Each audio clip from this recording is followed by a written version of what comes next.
best every week, and you're listening to the Smacked Raw podcast.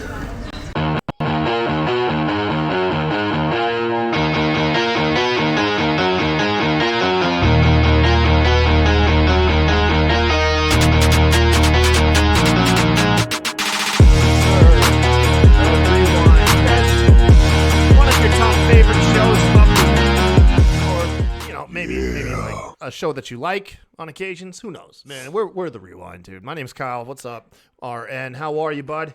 Doing good. Catching NXT, seeing some of this bullshit and What's getting a late show in. Let's go. What's going on NXT? What am I missing? They're just kind of wrapping up the shit for Vengeance Day, which I think is, I want to say it's the third or fourth, whatever the first weekend of February is. So they're actually having like an actual pay-per-view and not just like one of the like themed fucking Wednesday night shows, whatever. Premium live event. Yeah, man, dude, this is the Rewind. Me and RN shoot this once a week. We usually just talk about everything pro wrestling, mainly WWE and AEW stuff. We talk about news and rumors. We'll talk about story roles, whatever we like. Pretty much whatever's popping off. I think tonight's episode we're gonna talk a bit about Raw XXX. One thing I've learned about WWE is they do not know the definition of anniversary. They do not know what anniversary actually means, because this was not, in fact, the 30th anniversary of Raw. But don't tell anybody that. When was it? Huh? It was 93 though, wasn't it? Wasn't it like January this or something? Raw 93? 30. Technically, this would be the 29th anniversary. Yeah, that's what I'm saying. Like, you get married a year later, it's not your second anniversary. It's your first. You know what I mean? All right, yeah, I guess you're right. Yeah, man. How'd you say it like that, technically? Yeah, you're right. Yeah, they did the same thing, I think, for Raw 21, I want to say. They kept saying the 21st anniversary. Yeah. Anyways, it's fucking stupid. We're going to talk about some Raw shit. We're going to talk about fucking Royal Rumble stuff. Before we get into anything, dude, I want to, me and Aaron would love to say, rest in peace, Jay Briscoe. This is the first show that we're shooting since the passing of Jay. Yeah, man, it's a huge loss to the pro wrestling world. I don't know much about him. I've watched some of the matches. Of course, the matches with FTR were fantastic last year. Right. Former 2-time Ring of Honor world champion, 13-time Ring of Honor tag champ, was actually current tag champs at the time of his passing. If there was any good news out of this, his daughters were in the car and they are now stable. They are okay. It's a long road to recovery, but thank God more lives weren't lost in the accident, man. Yeah, it was it fucking sucks, man. I mean, especially after they just won the titles and shit and everything, and then like I said, the Briscoes are Ring of Honor. I mean, to me, especially, like, as long as I've been watching it, like, I know everybody probably jumps to like CM Punk and Daniel Bryan and all of them, but like they weren't there that long of a time. The Briscoe brothers have been there the whole fucking time. Like, they are Ring of Honor. Like, that's the first thing that comes to my mind when I think of Ring of Honor is the Briscoe brothers. Similar to when Brody Lee passed, it was unanimous across the entire wrestling landscape. Not a poor word came out about the man. They right. was shown respect and love from all companies. It was nuts. The other slightly good news, because to not get too much into the wrestling news about all of this, but there was some disheartening news that Tony Khan was prevented from doing a live tribute show to him on Dynamite due to just past bullshit. Time Warner just didn't want to mess with that. And then there was further rumors that his brother, Mark Briscoe, wouldn't be allowed to wrestle. Thank goodness those rumors have been debunked. Mark Briscoe and, God, help me out, dude. I'm on the spot. Jay Lethal, thank you, are going to have a tribute match on Wednesday. Dude, your boy's going to well up. I'm a mush. I can tell you right now. I ain't going to. I don't understand, like, so they're letting him do a fucking tribute match to him, but they won't let them do an actual tribute to the man. Like, it makes no sense. And if you look of all the outcry and everything, all the wrestlers point out, we're holding people to standards of shit they did 10, 15 years ago, and it's not fucking fair. Like, and I'm all for holding people to the fire, holding people accountable when they say racist, sexist, or homophobic shit. But like, also, people change, and especially some shit from a decade ago or however long ago it was. Like, and if you see all the stuff, everyone knows how great of a guy he was, how much he helped the younger time, how much he helped any and everybody he could. Like, I don't understand why corporate bullshit is involved in it, and why like get the fuck out of here. Like, and there's it's always a back and forth and always some backhanded shit. Like, they can't do a tribute for him, but they're letting his brother do a tribute match to him. Like that doesn't make fucking sense to me at all. Maybe Time Warner has softened their stance. Maybe they didn't anticipate all the outcry that would come for him. So they just said no initially, and then maybe all the weeks worth of reaching out and mainstream media, the attention that it's caught, maybe that caused them to loosen up their stance on the matter. But I don't personally know. It's tragic no matter which way you look at it. But happy to hear Just that. Happy his girls are all right. Yeah, exactly. I saw the picture of them after their surgery. It was hashtag them girls. Fucking fantastic, man. I'm so happy they're all right. Sucked segue out of this. If you guys ever want to catch a live show, we're at twitch.tv/SmackedRaw. You can catch all of our previous live shows on youtube.com/SmackedRawPodcast. And the audio version of the show is found pretty much everywhere that you look. Dude, so RN. Yes, sir. I was late. I'm kind of embarrassed to admit why I was late tonight. Have you heard of Mario Kart Live? No, I have not. Okay, so it's Mario Kart, but it's a remote control physical Mario Kart that has a camera. Oh yeah, on it. you told me that. Yeah, told me about that when you got it for the boys. Yeah, okay. Yeah, dude, I got that. It is, dude. If that ain't like the funnest damn thing, I'm 34. About to be 35, and I was like, if I had this shit when I was a kid, but then I was like, who am I kidding? I'm gonna have just as much fun with it now. Probably more fun now because we can appreciate it. Yeah, I've nonstop for the last 2 days just been rearranging my living room to make custom Mario Kart courses for the thing to drive across. It's fantastic, dude. Well, I've been playing the game too. I've been playing 2K, WWE, and I've been creating all the people I hate or have beef with in my life. So I've been just fucking my brother.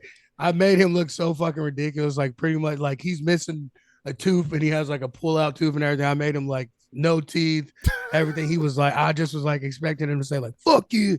He was like, that shit is fucking raw. Give me the world title. I'm like, nah, bitch, you don't get the world title. What the fuck? All right.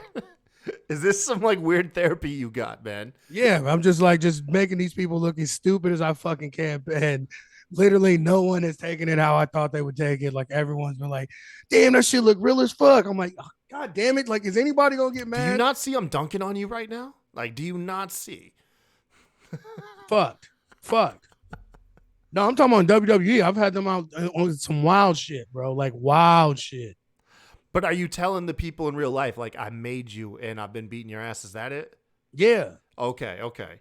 But they're like hung up on how fucking real it looks and everything, and like how like accurate I got it, and like they didn't even like care that I'm literally like putting these motherfuckers through tables. Like, and don't shit you and see I'm roasting your ass right now? Yeah, like this is supposed to be a roast, but it didn't go as planned. So you know, as much as I haven't touched 2K22, I can tell you I know I'm gonna buy 2K23 the second. I'm buying it. This past year, like I still don't like how they do the I think it's called like the My Rise, whatever. Like, it's random as fucking, like, really doesn't make any sense at all. And like, there's no like real continuity with it. But I mean, the graphics and the gameplay are fucking amazing. So. Some of the older wrestling games hit the nail on the head. They just they replayed like the most recent year or two of wrestling, all the big story beats, and just threw you in it. Exactly. Yeah. Which with the AI and shit that they could do, like they could make it better, but it's just like, and it's too quick. And I didn't like the how quick the Rey Mysterio shit is. Like, they made it seem like it was gonna be such a huge part of the game. I beat that shit. I literally beat it in like the first day I got the fucking game. I was like, what? Like, that's it? Like, I don't know, man. Hey, really quick, I just want to give a shout out to everybody that's hanging out with us tonight. JJ's in the chat. Haven't seen you in forever, Jay. I'm glad that you're back here. Of course, Allison is makes herself known every show. Will popped in. Kyle from the Apron Bump is here too as well, man. What's up, you guys? Thank you for coming and hanging out. How's everybody been? Are you guys excited for the Rumble? What's going on with that? Let me know in the chat, man. JJ also puts out in the chat that she's got to say it every time. She's proud of us. Thank you, JJ. Thank you. She's been hanging out with us before and after all the craziness that we've put ourselves through and getting through and all that shit. I am at 4 months today. 4 months today? 4 months even. Fuck, dude. I'm so proud of you, man. Thanks. Yeah, dude. Keep with it, bro. Keep with it. I'm not gonna lie. I almost cracked this weekend. I'm not gonna lie. For real? My Giants were getting the shit fucking beat out of them. Oh, shut up. My brother's an Eagles fan and my son's an Eagles fan. They kept like calling me and sending me fucking like videos of them like talking shit. I almost slipped into the bottle again. Oh, shut the fuck up, dude. That would be the weakest reason to go fucking back. What happened? What made you go back? Giants lost in the playoffs. Dude, if you waiting on the Giants to win the Super Bowl to have your sobriety, you ain't ever getting out, bro. Because they ain't ever going back to the Super Bowl. But listen, of all the teams that are out there, my team has won more Super Bowls than most of them. I've seen my team win the Super Bowl twice in my lifetime. As an adult too, not when I was a child. Aren't those the only 2 Super Bowl victories, or do they have any more I'm not aware of? No, we have 6 altogether. For real, 6? Yeah. Fuck, dude. Have they won? Are the most recent ones the ones they won against the Patriots, or have they won some since then? Okay, so those are still the most recent. Yeah. All right. At this, I'm not gonna lie, dude. Once Buccaneers were out, I was all in on the Jaguars. I wasn't all in on it because I had money against it, but I definitely was rooting for the Jaguars because one of my best friends is a Jaguars fan. We were all watching the game. We were like, listen, man, I'm rooting for y'all, but I'm not at the same time. I need this $150, man. Sorry. But I'm not gonna lie. I was just rooting them for them because of AEW, and they were also underdogs too. Now I'm rooting for Cincinnati just because my father-in-law is from Ohio and he really likes them. So is he? I didn't know that. I didn't know Justin Dad's from Ohio. Yeah, man, he's from Ohio. That's what's up. He's a big fan of the Buckeyes. Yeah. Buckeyes fans are fucking nuts. Yeah, he was. I imagine he was crazy in his early years because he's got his shit together now, so good now that. And I know it's not from like a prestige upbringing. It's just like this man knows what it's like to have nothing, and he wants no part of that life again. Yeah. Well, the Buckeyes fans are almost like Cowboys fans. Like you'd be surprised, like where fucking Buckeye fans are like pop up and like you know what I'm saying, like randomly you'll see. Like, I don't think I've been, like, even out west. Like, I've been to, like, Vegas and shit. Well, not really Vegas, but, like, Albuquerque and, like, Arizona and, like, random, like, Ohio State people and shit. Like, what the fuck are you doing out here? Like, I'm visiting. You live here. What are you doing? But, yeah, man. Anyways, congrats again, RN. 4 months, dude. Fucking proud of you.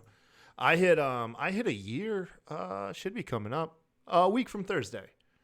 I knew it was close to like when I started. Yeah, man, I'll hit a year sober a week from Thursday. I got to do something to celebrate. In the back of my head, I'm like, dude, I feel like there's like, I'm looking forward to this date like it's a birthday. I'm not gonna lie, man. It's a fucking. That's good. It's a huge milestone for me personally because I never thought I'd see the day. So, man, do something. I wanna like cook something or have something cooked for me. How about that? Right. I'm just a man. I'm pretty simple.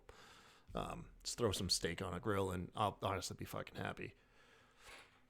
Hey, do you use steak sauce? You a steak sauce guy? Yes. Actually, I've been on the Heinz 57 sauce here recently. Oh, you fucking bitch. Yeah, dude. It was a Waffle House thing, man. Waffle House, like I always eat it on my like Frisco melt that I get at Waffle House, and I was like, let me try it on some actual steak. I am learning something about my co-host tonight, folks. My God, dude. My respect for you. It's tanking. Heinz, though? Yeah, the Heinz 57. It's fucking awesome. I liked A1 for a while. And I do A1 every once in a while, like, but most of the like it's got to be like a fucking brontosaurus, like thick meaty steak for the A1 to come out. Yes, this is what I'm talking about. Here we go. Allison, a good steak doesn't need steak sauce. No, it doesn't. Pretty Kyle says steak sauce is a major red flag. Steak doesn't need steak sauce if it's cooked right. Yeah, man. Oh, that shit. Yeah, Will. I knew Will would be on my side. No steak sauce, man. I take steak like this, like kind of like journey I've been on, just getting better at cooking steaks. Like every time I try one other tip that I hadn't tried before. Like I just bought some McCormick's steak marinade.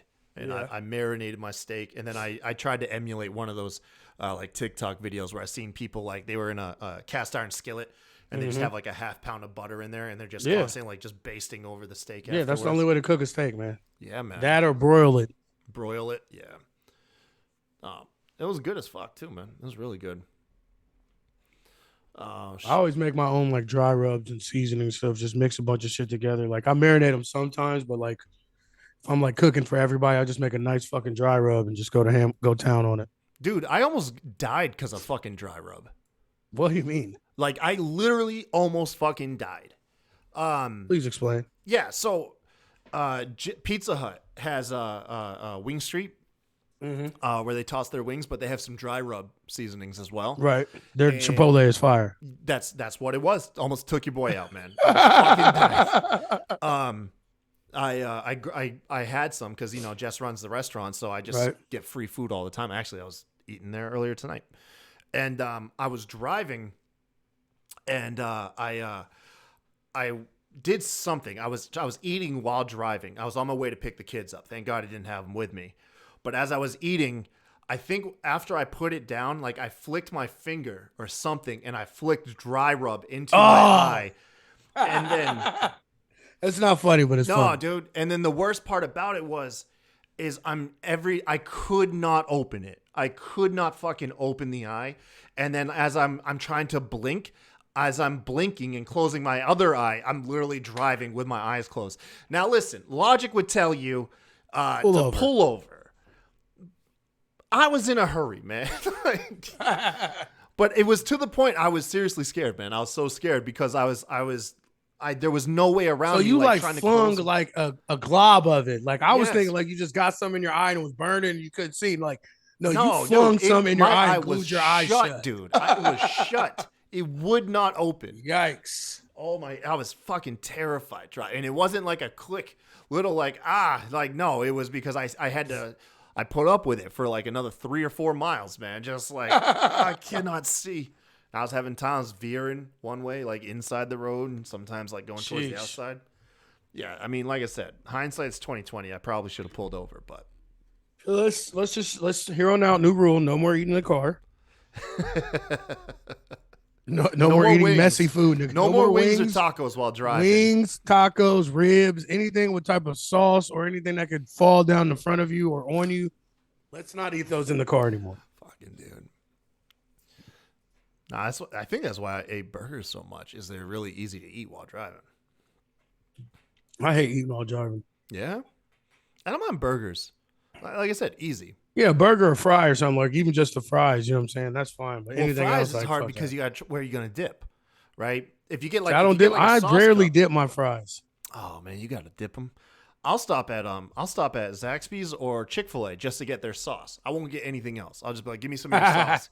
I got some fries on me. That's literally the lemonade and the sauce are the only things I like at Chick-fil-A. Yeah. Like legit. Their spicy chicken deluxe is good, man. Well, first of all, the lines are too long for me to wait in to get any. Well, don't you know, like their lines are ridiculous, but like is their speed though? Apparently like really fast, man. Not my cup of tea. You know whose fries are fucking banging? What's up? Gold Stars. Well, but you guys probably don't have that down there. Nah, I was about to say I have no idea what that is. It's like a chili joint. You know how they have like the chili spaghetti and shit like that? Like it originated in Cincinnati. So like there's chains. There's Gold Star and Skyline Chili up here. Okay, I've never heard of those, man. Yeah. It's an Ohio thing. It was down here. It was the restaurants that got me that aren't up north is Hardee's. If you're West Coast, Carl's Jr. Hardee's is up here. Yeah, not up in Maine. Well, not I don't know if it's that far like past the East Coast, but like in Ohio, we have Hardee's here. You do? Okay. Yeah. Bojangles. That's in North Carolina. That we don't. I fucking killed for Bojangles. Yeah, Bojangles, dude. That's like part of being from North Carolina. Yeah. Oh, anytime we're there, like that's literally the last thing I get before we leave out is we stop and I get a fucking 12-piece dark. Damn, man. I do the deluxe meal. Like I think it's like 4 chicken strips or whatever, and like some mashed potatoes and biscuit. And that at Waffle House. I know you got to have Waffle House. Oh yeah, fuck yeah, Waffle House is. I just told you that's why I started using the Heinz 57 because I put it on my Frisco melt at Waffle House, so that's why I started using those steaks. You know, I Waffle House is notorious for like the place you go when you're drunk. Yes, absolutely. And it's funny is, I one time got free homemade brandy from a waitress at Waffle House. I believe it. Yeah, dude. We went there and this chick was trashed. It had to be more than alcohol fucking her up because she was trying to take our order. And I remember this. She had like one glob of like drool come off of her bottom lip and land on her apron. And we were like, oh man, I hope she doesn't handle our food, man. I'm be honest with you. If I pull up the Waffle House and there's not a waitress out there smoking a long Marlboro Red, I'm turning around. I'm going home. I'm getting Burger King. Jesus. I want my waitress has to have. You need that authentic experience. She has to have a raspy voice, 12 kids, and has to have a pack of Marlboro Lights. I'll accept Marlboro Lights, but it has to be Marlboros in a raspy voice and smell like cigarettes, or I'm not coming in. I'm literally going to get Burger King if I have to. That's the only that food's going to be trash. That it was my friends and I, and she was like, I got some homemade brandy. Y'all want to try some? And we should have realized, like, they always tell you growing up, like, don't take food from strangers. Right. That did not occur to us. We tried that shit. That wasn't food. It was drink. It was alcohol. That's not the same. I know it is the same. It's not the same. Not But it was the brandy didn't have much alcohol content. It didn't taste like, because we definitely did not get more fucked up than we already were. Which it sucked because we thought we would. But, yeah, dude. That chick fucking died. Yikes. Yeah, man. I have no idea how. Just remember we went back there like a month or two later, and they were like, yeah, she's dead. And I was like, fuck, dude. Man, that's not funny, but it's funny. Well, I don't know what happened, man, but she was having a rough go of it when we went there, so. Anyways. Do you want to talk about half wrestling? Hour in, we haven't talked about wrestling. Do you want to talk about wrestling, man? So I guess we can now. We were going to shoot this last night, the show. And then me and RN got on the call, and I was like, man, we should put this off till Tuesday. Because you said that the show was fire, right? You really liked it? Yeah. I mean, that's easily the best Raw in the last probably 6 months to me. Easily. It was solid. You know what was really good about it is... because I already know. We'll go ahead and get in the obvious criticism about the lack of the women's presence. But one thing that I really, really liked about the episode was all the legends were used to put over the younger talent. Yes. All the younger guys looked better because of the legends instead of the opposite. And you can't complain about that, man. That's what I've been saying as long as I've been on this fucking show, they should be used. See, you're fucking old, and so am I. I'm getting there, right? Do you think it is as simple as when Vince was in charge and he just thought, man, the wrestlers and the product back in my day or back in the early days was so much better than it is now. So let's keep giving them last hurrahs because those guys are better than the guys I currently have, even though all of them are his guys. But yeah, absolutely, that's what he thought. You think that's all it is? Like I think that they all had like rose-colored glasses on the attitude because they got away with doing all the dumb shit in their head that they never probably would have thought they could get away with, and they did during the attitude era. So like they cream their jeans all the time, thinking about the past. You know what I'm saying? Like, and I think that they spent so much time focusing on the past and bringing those old guys back and doing the same old ass dumb storylines that it hindered these guys that came up after that. So like once you lost like The Rock and Triple H and all those other guys, they never really gave anybody else a chance besides Cena, really. Yeah. It'd be like if you and I were hosting like a house party and like all the young people were in there and they started putting on, I don't know, give me a rapper from nowadays. I don't fucking know. I'm older than know, you. like Juice Lil Juice Boosie. WRLD. Let's just fucking, let's say it's like Lil yeah, Boosie. Or yeah, Lil Uzi Juice. Yeah, sure. Yeah, whatever. And we like, no, we throw that shit out and we'll throw on some fucking like Dre or something. You know? Yeah. You think that's all it is? Is like just this? It's as simple as that. Is like I don't think it's as simple as that. I think it's more ego too. Yeah. And I think that these guys, I think the younger generation, they were nothing like Vince and him. And I think that he kind of resented that. Like, half of them don't drink or smoke or party or anything. All they play is video games. Mindset's way different. Some of them are fucking married, go home to their wife and kids and shit, like Kevin Owens. You know what I'm saying? Like, yeah. I think that they were just so. You can't have Lana and Rusev be married and them actually be loyal to each other. So we're gonna have every possible man fuck Lana on air in front of Rusev. Yeah, because that shit really happened back in the day. Like, all those things actually happened to wrestlers and to people back. It's that simple, man. And now that Vince is in, or Triple H, is in control for now. And he's always been focused on building the stars of tomorrow, man. Right. Once he got out of his golden shovel years, the reign of terror, Triple H has always wanted to build the stars of tomorrow. Maybe it's as simple as that, RN.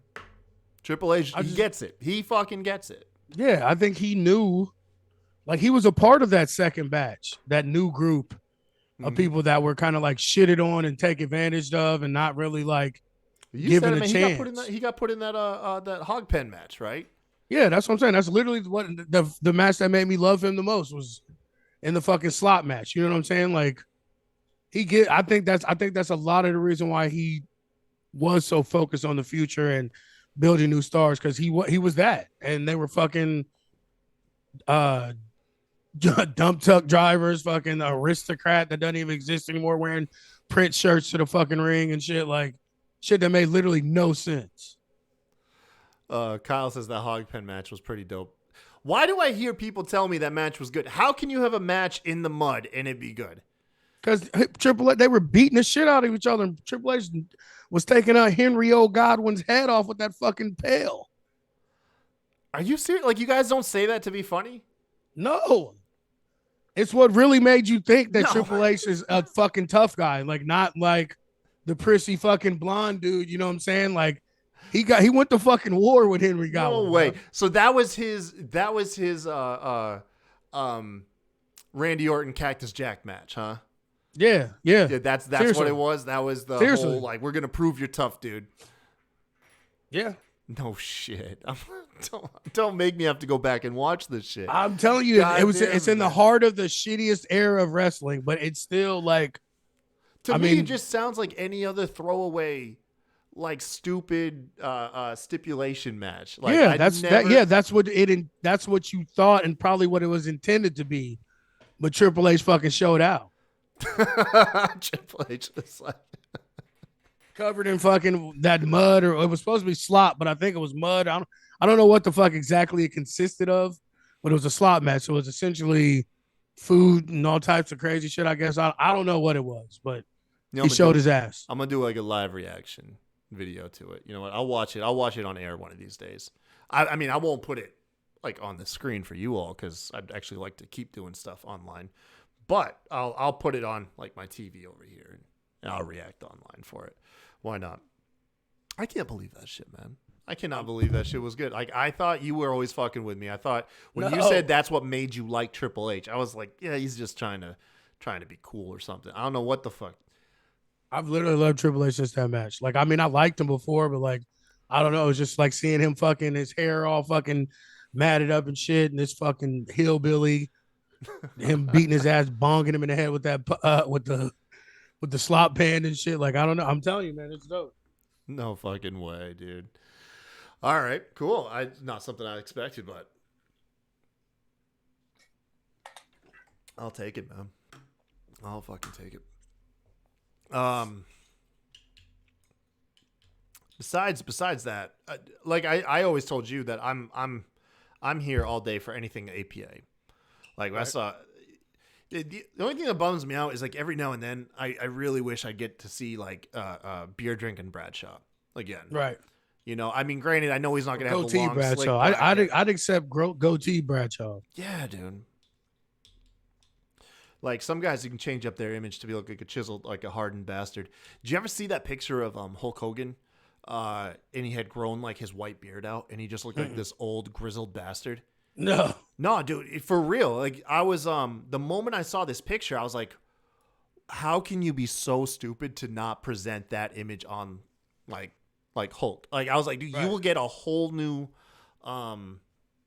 set of fans. I'm gonna send you a picture really quick because I know I can find a Hulk Hogan beard. Let me see here. I think this is it right here. Yeah, dude. Like, no, absolutely. Here we go. I'm gonna send it to you on Twitter. all right. It looks fucking. He looks. You know what? This is the only time you'll get me to compliment Hogan. But he looks pretty fucking dope, dude. Hold on. Son of a bitch. There's that one, and then.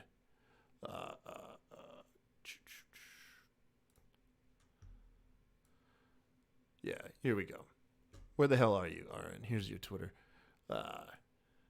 No, man, look, he's got this white ass beard. I'm waiting. I know you are. It wouldn't be hard to turn this in to like some almost like Johnny Cash-esque. No, fuck that. It needed to be like some old shit gunslinger. from Master Yoshi from fucking Dragon Ball. Just fucking crazy ass old man fucking gathering together like a menagerie of fucking weirdos. I'll take that too. Honestly, I'd take like any Hogan over fucking red and yellow Hogan. I cannot him, the old surfer dude Hogan with the white beard. That would be fucking dope. I'll take it. I haven't liked. See, fuck you, man. Look at me fucking enjoying Hulk Hogan. That's Fuck what off. I'm saying, right? I was like, dude, slap a beard on him, and we'll forgive half the stupid shit you've done. Yo, if he just came out and like just talked normal and didn't do like any old brother shit or nothing. Yeah, man. We'll forget all about the racist shit. And I'll tell you one thing though, young talent. American Badass is the best version of Undertaker. Don't argue with me. Argue with your baby mama. Hey, look, man, I'm right there with you, man. I don't know what it is. Like I've never really been an Undertaker guy, but like it's something about when I hear that racist ass what's his name? Rock? Kid Rock. Something about it just gets me going. Makes me want to put a Confederate flag bandana on and just cut my shirt off. Wait. So you're saying Kid Rock's racist? Yes, he is racist. No way. Go back and check the tape. I mean, it shouldn't come as a surprise, but it's just it just makes me sick because all his original career he fucking piggybacked off rap in the hip hop community and shit. And that's he's what from I'm Detroit. saying, man. He's from Detroit, repping Confederate flags and shit, and talking all this fucking crazy fucking. Well, we're from up north, and and that's the silliest part is because the Confederate flag is it's like, prevalent. bro, dude, you just have to live in the fucking. What is it? woods. You're a little bit. Once you come past Mason Dixie, old buddy, there ain't no fucking Confederate flag.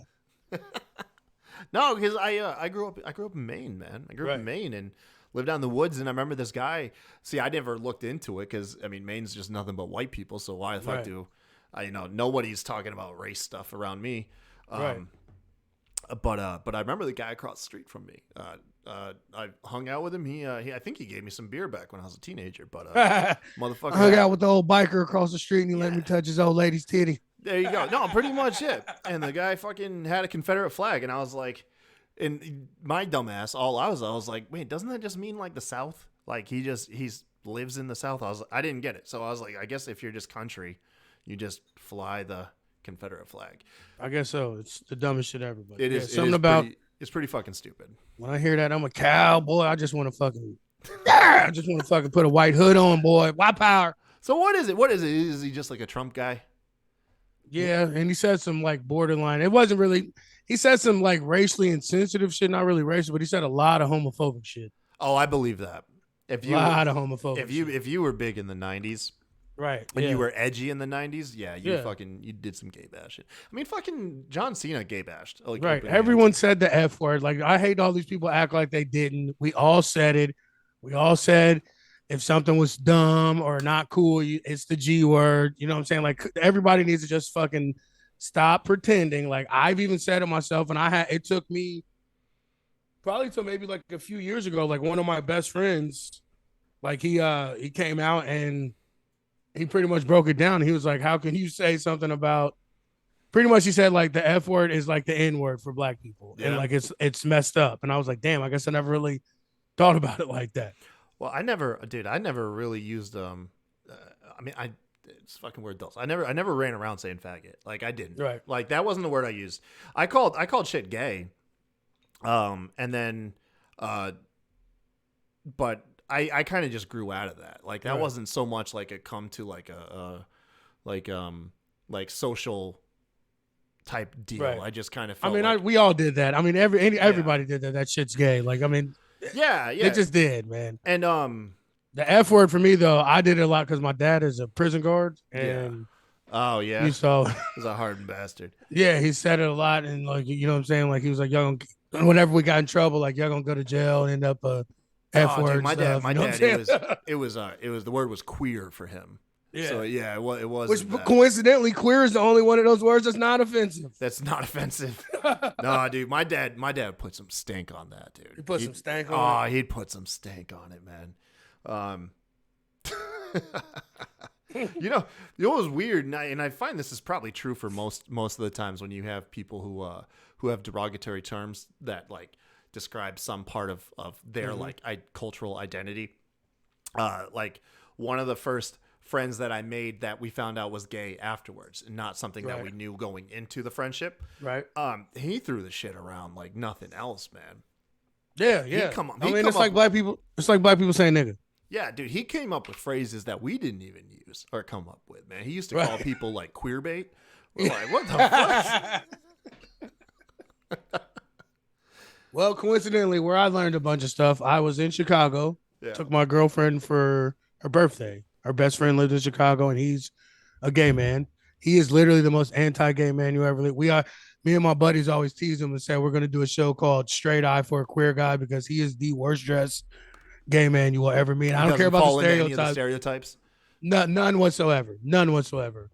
So we went there for her birthday, and I met these a gay couple. They're actually from where I grew up. Like we went to not rival schools, but we went to schools that were close to each other. And I just shot the shit with them, man. And I got fucked up, and they were fucked up. And I just started asking them all types of shit.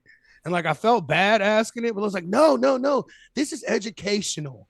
And they just let me ask all the dumb shit and all the like stupid straight male macho questions I've always wanted to just like ask a gay man, and never felt let's be honest, never felt comfortable enough to be able to talk about it or come out with it. Get that perspective, man. I know.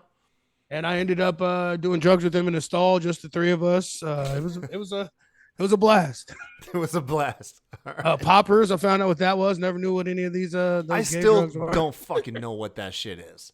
It's literally like it was with a CO2 cartridge or some shit. I don't fucking know. Like I was hammer fucking drunk, but it's like, you want to go do drugs with us? And I was drunk. I was like, yeah, let's do it. I came out the stall, and there was a bunch of guys there like looking at us. I was like, what are you guys looking at? I was just in there with my friends. It's a fucking normal time, okay? Right. And then the best part was they were calling my girlfriend all weekend, asking where I was at to talk to me and see what I was doing. It was fucking awesome.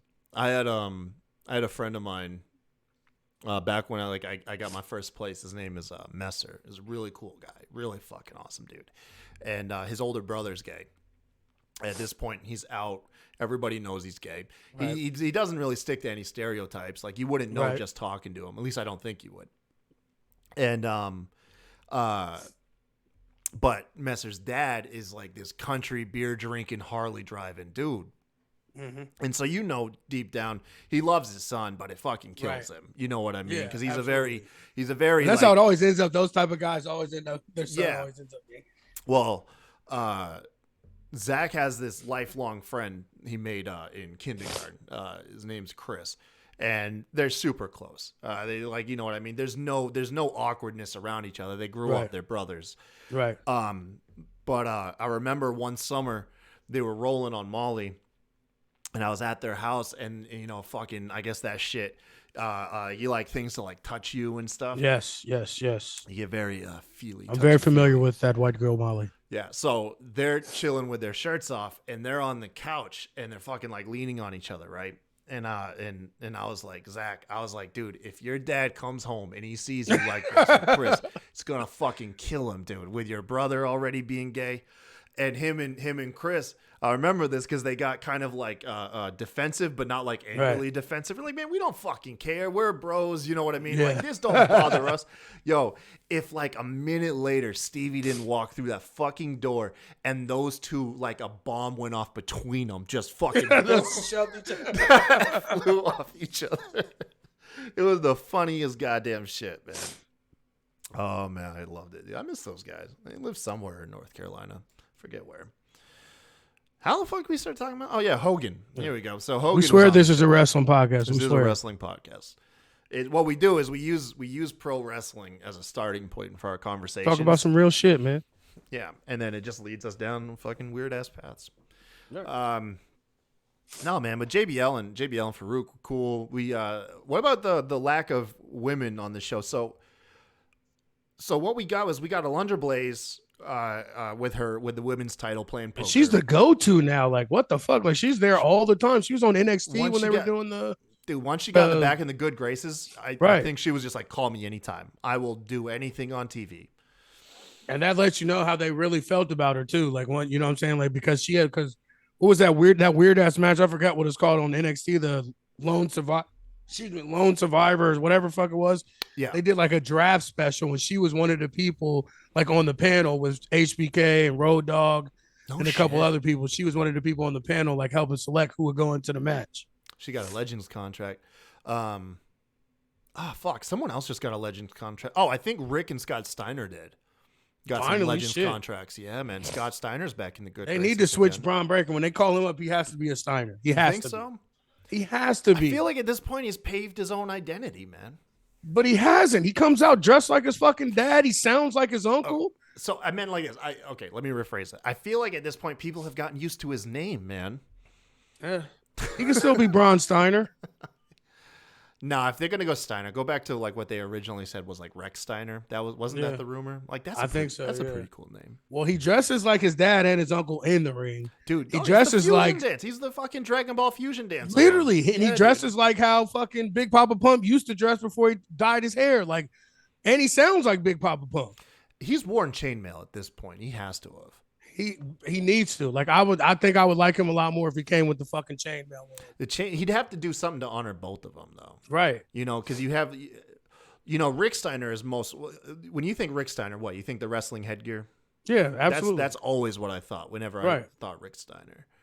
But if you got think the headgear, chainmail when you think of Big Papa Pump. Did Scott Steiner have like a big necklace or anything else besides the chainmail? No. Fuck, he's just going to have to grow a blonde and black goatee. I'm with it. There you go. At this point, like, I mean, because he is them. Like I don't understand, like you can't watch him and not see both of them in some shape or fashion. And then especially with the singlets, look like the weird, like colored singlets and shit that they used to come out with. Like, I find him more entertaining than I like. Yeah, I'm coming around to him. I'm not going to lie. I do like his style, his cadence. He looks like he's getting, I use this word a lot. Well, I guess he comes across like in the promos where he's not perfect, he still comes across like pretty charming. Like when he was admitting Grayson Waller got him, you know what I mean? And he's trying to just like, yeah, you got me. And like, I get like the character he's trying to do, like it doesn't bother him, but it kind of does. Right. I just found him endearing, man. I still did. I just found like, because you know me, I hated his promos and shit. But like that shit now, and he still does that. But in his promos, like he's just more comfortable. And I think that he's hit his stride, and I think that he's found his own voice finally. Like, and I think that he kind of, I don't want to say he was leaning into it, the Steiner shit, but I think he was trying too hard to lean away from it. And I think when he kind of just like let that shit go and just let him become himself, like you are who you are. Yeah. Like you are your father's son and you are your uncle's nephew. Like you're a fucking second generation wrestler. That's you, bro. Like accept it, ride it, and keep on. I think like he's definitely found his own voice in NXT. Like he's, like you said, he's charming as fuck. Like you like even when he fucks up, like even in the ring, like no one ever says you fucked up or, you know what I'm saying? Like anything like that. Everybody's like, all right, man, you'll get it next time. Like, yeah, even me, and I hate the guy. The people are rooting for it, man. Absolutely. Like I've turned the corner on him. He's won me over for sure. I still think it should have been Mello and not him, but he's there. Like, I mean, he's Once he gets on the main roster, I mean, especially if Triple H gets his hands on him, it's fucking over. Yeah. Oh man. No, he's all right. I was trying to remember, like, we talking, and I kind of lose my train of thought of like, how the fuck did we get here? Wasn't I trying something? The Legends contracts. Yeah. Yeah. So yeah, you had a Lunder Blaze, and then the biggest, I think the biggest story outside of like the Bellas, which did you hear that tirade? I didn't hear it, but I heard they essentially just pointed out the obvious, that like the lack of women's presence. That WWE didn't mention anybody that's not currently working for them, like Sasha Banks and stuff. I mean, I think a lot of it is too, like, who exactly were they going to bring back? Well, the Bellas turned it down. From what I've gathered, is the Bellas were going to be there, but they turned it down due to they I guess caught wind that the women weren't going to have that large of a presence. Lita was supposed to have been there. I thought Lita got confirmed to be. That's what I'm saying. It's like, it's the same ones we see all the time. It wasn't going to be anybody new or different. It's going to be Lita, Trish, the Bellas. Who else? I'm trying to think of like who I'd want to. Molly Holly's dope. She works for the company, so she's easy. That's what I'm saying. Like, it would have been the same 4 or 5 people anyway. So it's like, Kyle says he believes they're just saving them for the Rumble. Makes sense. That too. But if you're gonna do it again, like, no, I was just saying, like, they didn't really prop anybody up or put anybody on the slave except for fucking DX like they do every time. So it's like, no, I was kind of having a chuckle looking at DX in the ring. I was like, dude, didn't we just get you guys? And it was like, oh yeah, it was the 20 years of DX. Like, right. And then also too, does Xbox looks like mini Triple H? Yeah, you said that shit. Dude, you told me. The second I saw him walk out and I saw him, I started losing it because, had you not said that, I wouldn't have thought it. But when you said that, that's all I could see at that point was because he does. Like, his beard's just a little bit grayer than Triple H's, but he literally looks like mini Triple H. Just like how Petey Williams was like mini Scott Steiner. Right. Yeah, literally. Yeah, man. No, he does, dude. You should have leaned into it. Should have. Oh, my God. And Road Dogg looked like he swallowed Billy Gunn. Road Dogg always looks like swollen. Yeah. You know what I mean? It's kind of like how I felt like I looked like when I was drinking really heavy. Always same. Yeah, like the drum's heavy. Like puffy, It was like I mean, for what it was a fun segment. Because that's what I'm saying. Like, it was quick too. Like, I like that they didn't draw out a lot of shit. Like, it was quick, fast to the hurry, get the match going. We knew it was gonna set up a 6-man or some shit. I mean, that's just how these things work. Yeah, and keep it moving.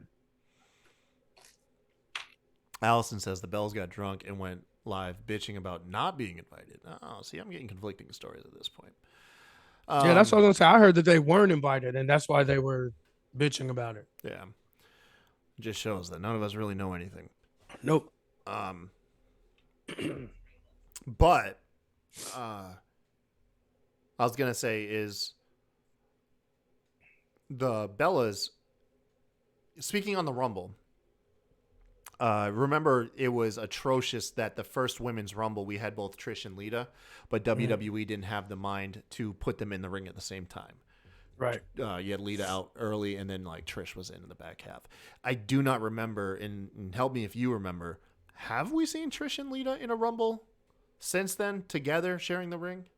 I'll be honest with you, the Rumbles are all like they're like a blur, right? Yeah, I remember like Edge coming back, shit like that. Like, I don't remember any.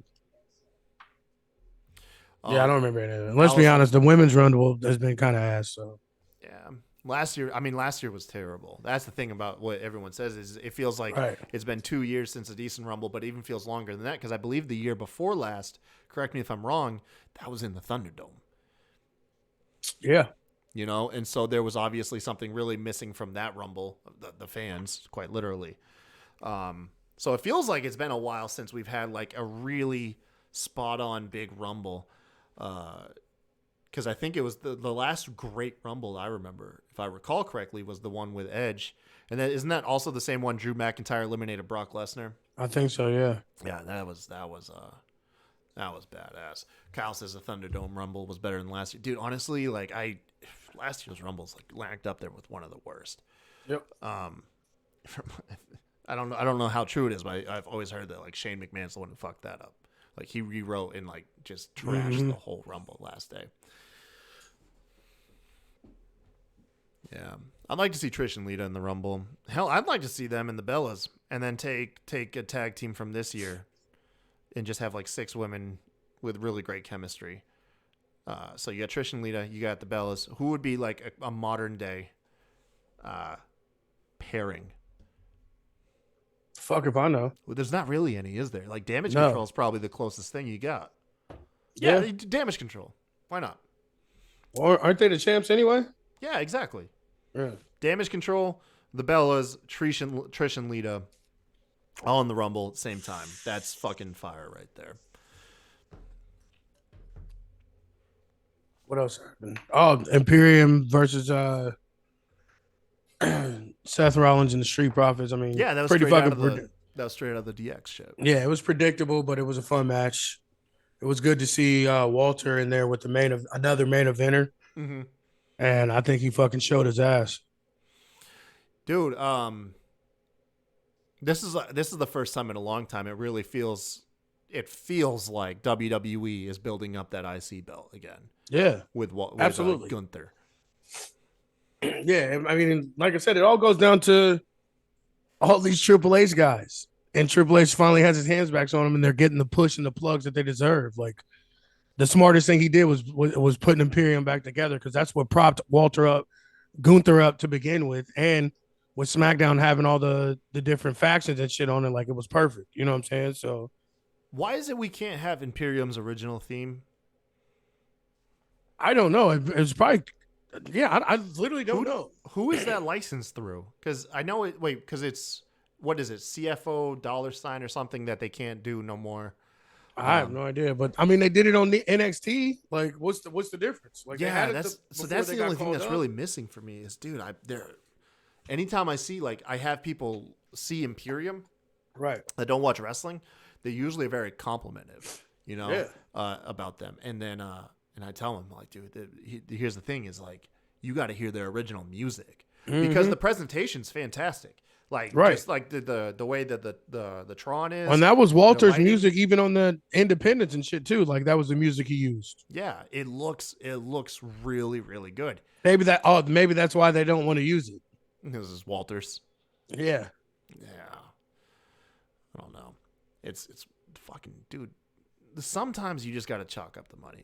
I mean, it's easy for me to say because it ain't my money. Right. But which is surprising Triple H hasn't, honestly. Like, I'm surprised they didn't complete that and make it back to that too. He kept up with some of the WWE tropes, the changing of names, the generic music, not using licensed music. I mean, he toes that line still. I think. Well, I mean, not really. I mean, whose name did he change? Mia Yim, but I mean, I think that was said that she wanted to change it. She wanted something different coming back or whatever. Yeah, I guess maybe more or less it's not reversing the name changes when he reversed so many other things, you know. Right. Yeah, when he went ahead and reversed a lot of other things, some of the obvious ones still haven't been done. I mean, we still have Dewdrop. Yeah. It's too late for Gunther to go back to Walter, though. Well, I think he explained it on a podcast I was listening to, because Walter's his actual name. Yeah. So it makes like a gray area for them as far as like copywriting and stuff goes. Licensing. Because and stuff. Yeah, licensing and shit, because Walter is his actual. No, a lot of those guys don't want to give away their name now because they see they've been around long enough to see how the game works. Right. You know what I mean? They don't like the idea of, you know, at someday I'm probably not going to be a WWE lifer. Someday I'd like to go back to using my name. Look at I like the story of Ryback though, doing the opposite, where Ryback wanted to trademark the name Ryback, so he changed his fucking name so he could get ownership of it. He did the complete opposite. He chased WWE down for their shit. Apparently, Matt Cardona copyrighted Zack Ryder. What was going on with that shit, man? Yeah. That's a smart move. What else happened last night? Oh, Brock Lesnar returned. It's cool we're getting the end of the trilogy. I wasn't, when Brock first faced Bobby Lashley, something in my head was telling me it was going to be a one-off. But I'm so happy to be wrong. And a lot of it was Lashley got hurt in the first one, so we didn't really get to see what we thought the match could be. Oh, is that why that was so short? Yeah, remember he tore his neck or tore his shoulder or labrum or something. He was out for like 2 or 3 months after that. Dude, my memory is shit, RN. I'm not gonna lie, my memory is fucking terrible. It was like the first suplex he took. He did something in his shoulder or something. Something happened. He was injured for a few months after that. Yeah, because I remember the the match being short. Right. I couldn't remember like what led to it. I thought maybe Brock Lesnar just didn't want to play ball again. But no, that's easily going to be one of my most anticipated matches now. Dude, how can you not be excited for Brock and Lashley? I just hope we get a real fucking a real them going at each other, because they're both top-notch wrestlers, like legit wrestlers, not professional wrestlers. They're both MMA guys. Like the comparisons that they have lined up, like I want a real fucking strong style back and forth match, not fucking Brock Lesnar suplexing him 25 times, because in real life, Lashley ain't letting that shit happen. Like, get the fuck out of here. Like, you might get one off, but again, like I said, Lashley's a heavyweight champion wrestler too, like almost made it to the fucking Olympics. So it's Lashley's got a much more, much better looking MMA record, but he did not face the level of competition Brock was facing. No. We'll say that. No, nobody can ever take that from Brock. I mean, Brock is an outlier on that. Like, yeah, Lashley was gunning, man. He got offered to go to the UFC. The issue came when they told him he couldn't do pro wrestling anymore. Right. And Lashley was like, "Fuck no, I make so much money doing that. Like, you can't." He probably made 3 times as much money, even wrestling for Impact, than he would as a UFC fighter. Yeah, man. He said, "Hell no," and then Bellator was like, "Oh fuck yeah, dude, you want to wrestle?" They're like, "Dude, we got Tito Ortiz and Jake Hager and all these other guys. Yeah, you can still wrestle. We don't give a shit." I just want to see them like tear each other the fuck apart and it not be one-sided. Like, it'd be a real life, what it would be in real life. Like, it ain't gonna be one of them just mauling the other one. No, man, you should have these guys just like two kaijus, just right banging into each other, falling over, dude. Make Big this meaty the man match slapping meat. I was about to say, make this the match that Big E described. Right. You know, just do that. You watched Impact and TNA. Did you ever see Tito Ortiz wrestle? He wasn't terrible. Like, I know he got a lot of shit for it, but I mean, like, for a guy just like jumping into the shit, like, see, I never saw it, so I didn't know what happened. I just saw the clips. I was like, oh fuck, like one of my UFC guys is about to is he wasn't terrible, and I think that his mouth got him the job, but he was weird and awkward, I thought, on the mic. Oh, dude, like Tito's so fucking weird, man. Like, as much shit as he talks and as good as he is, like, before real fights, like, I think just it being fake maybe, and then like whatever it was, it got into his head, and like his promos were so trash. Well, that's just how he is though. He'd go out, he'd fight. See, like Chael Sonnen's the best. He's the GOAT of blending the pro wrestling style promos with his MMA career. Yep. Other guys have tried and have varying like levels of success and then styles. Like Tito Ortiz won a fight and then literally just went into a Hulk Hogan impression. And I don't mean like a Hulk Hogan inspired like promo. No, he was just trying to cut like a classic Hulk Hogan promo. And you could tell this guy, like the way he was doing it, you could tell this guy must have been like staring at himself in the mirror or just walking and pacing his living room, just practicing it with nobody, like I'm assuming nobody else to be like, tell him if it's good or bad. Just in his own head. He's like, oh man, I'm nailing it. I'm going to break this out. It's going to be so good. And his ego was a little bit out of whack for it. Oh no, Tito Ortiz has always been such a weird guy. He's always been, if you want to see some, like one of the greatest burns in history, look up the one that Chael Sonnen gave Tito after Tito and Jenna Jameson broke up. Yeah. Because I think it was something along the degree is that Tito said that only Chael Sonnen only gets fights because of it, or essentially only gets like work or paid due to his mouth. And Chael replied, he's like, the only person I know that got paid for their mouth was Tito's ex-wife or something like that. It was at a press conference, and you know they can't do nothing. This ain't pro wrestling. You can't just get up, you know. Right. So Tito's just like, you're fucking scum.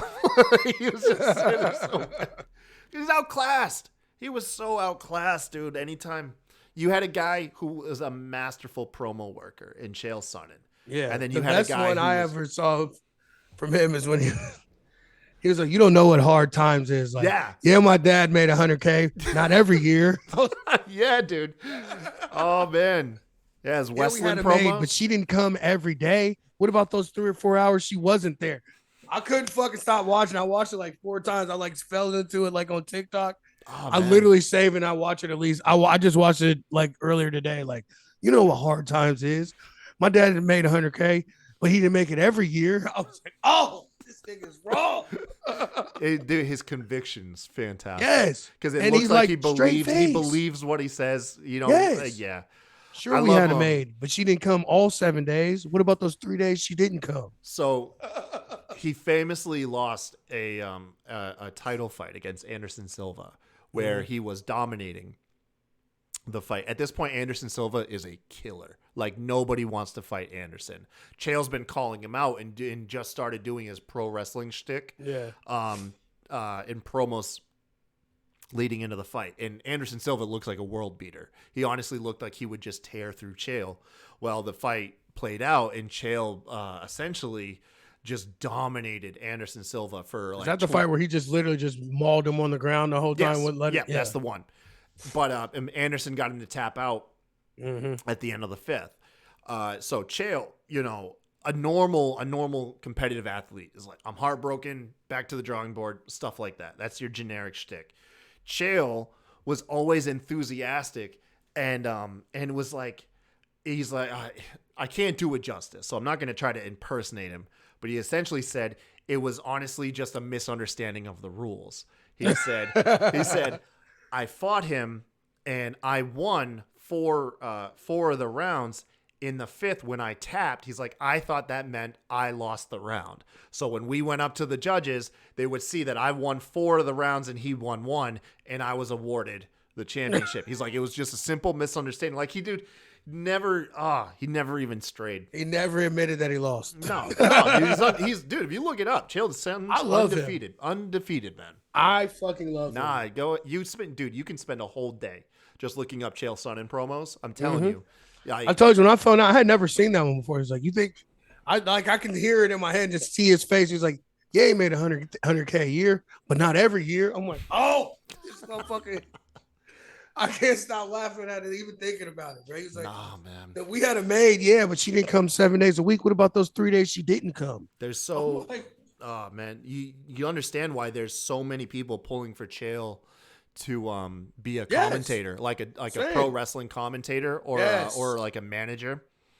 He is legitimately one of the best people on the planet with a microphone. The guy is fantastic, man. And he knows just that one little thing. You could tell he studies his opponents and like trolls their social media and like looks at their fucking 2nd grade yearbook. Like, he always finds that one little thing that he knows is going to be the trigger point for his opponent. That's what I like about him. He's not just talking shit. Like just saying, oh, you're ugly. Oh, I'm going to beat you. Oh, you can't fight.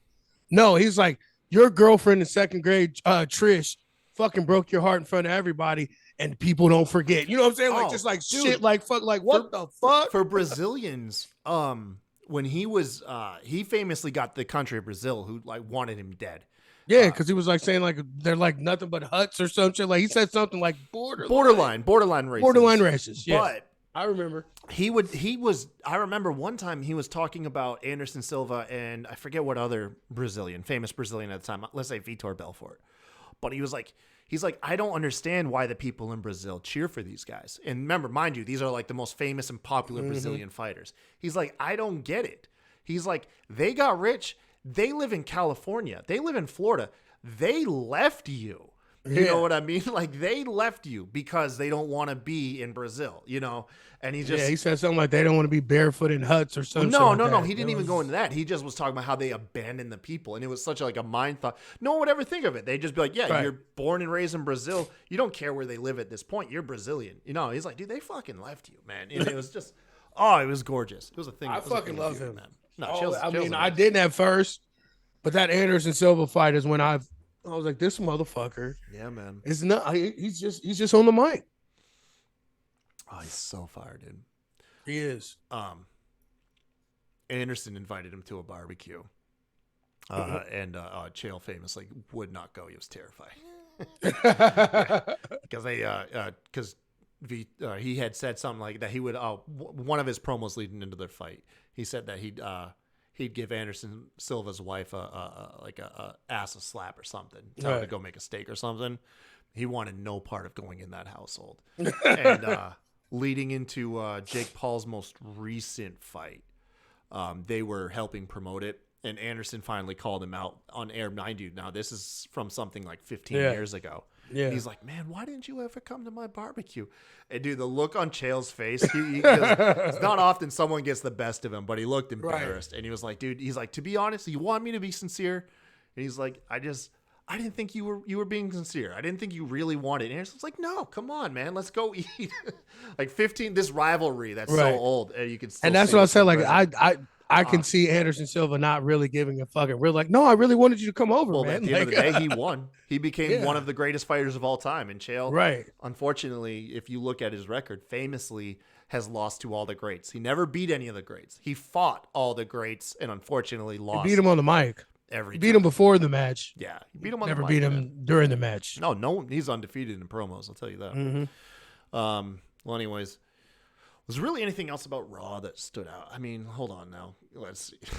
We haven't even talked about Undertaker and Bray, bro. We didn't even talk about Taker. Yeah, I started to, and then it went off to the Hogan tangent and some other shit. I said, the American Badass, and he almost smacked the ring post on his trip around when he first got in. He almost a little wobbly. I was looking at it, I was like, man, I don't feel as confident with him in that bike right now, man. No, I love the American Badass, and I'm glad we got to see it, but like for what this was, like it probably wasn't the best choice.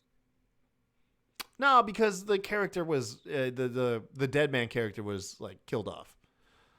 I mean, I get it, kayfabe and everything, but like with the Bray shit and everything like that, like if you were gonna bring the dead man out, this was the moment for it. You know what I'm saying?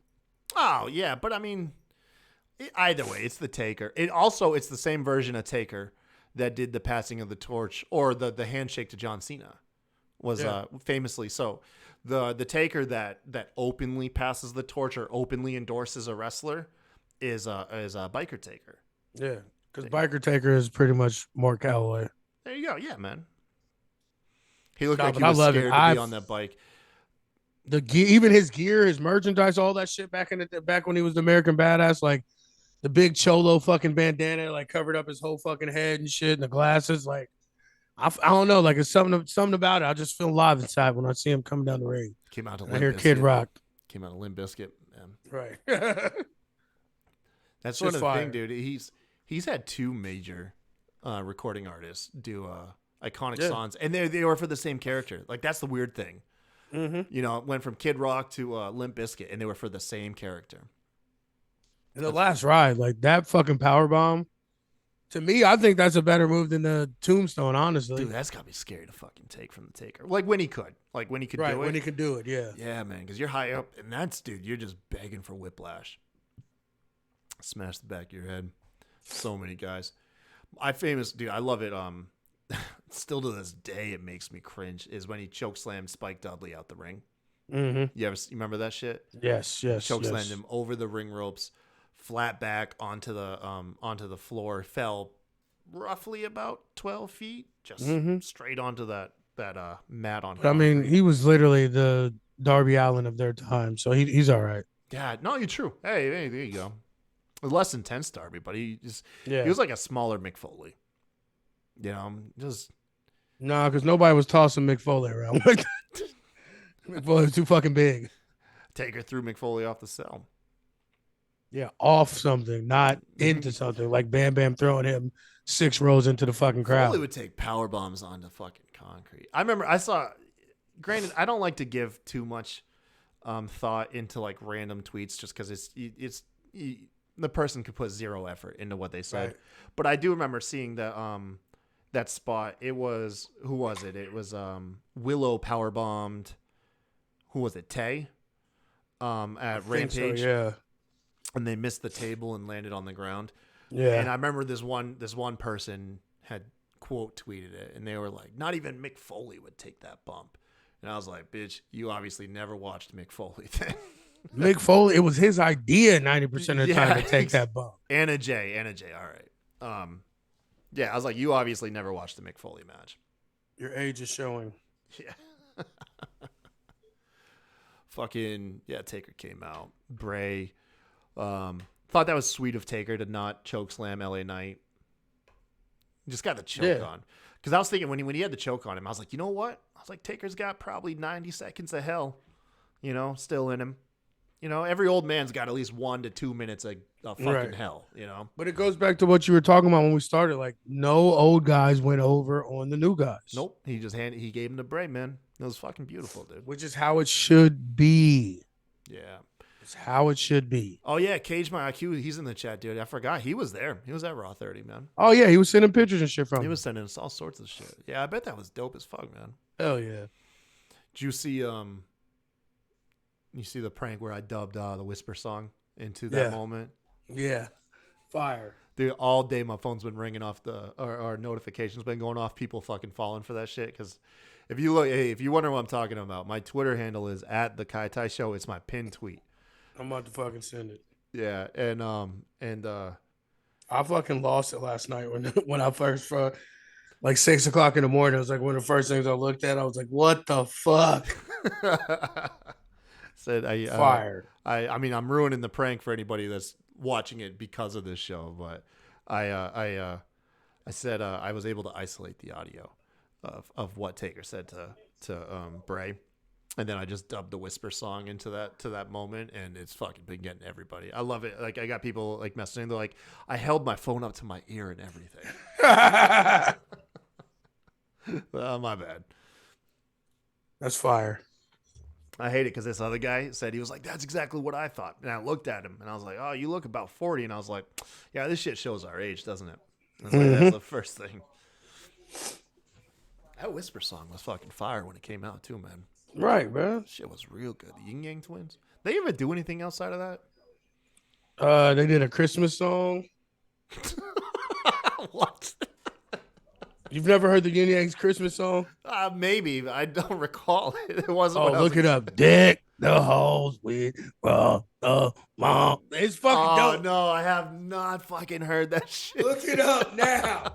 Look it up now. Oh my god, dude.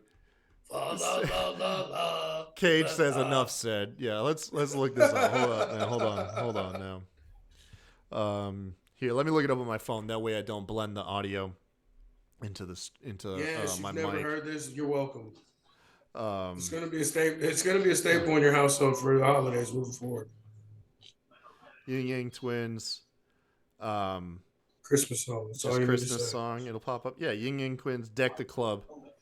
Deck the club with. It's fucking fire, bro. You don't think we'll get copyright strike for like holding the phone, right? We shouldn't. It's worth every bit. No. Yo, this had to have come out in like 2004. Yeah. Maybe before then, honestly. Yo, this shit should have been on a holiday special of the Fast and the Furious. Yeah. That shit is fire, yo. Yo.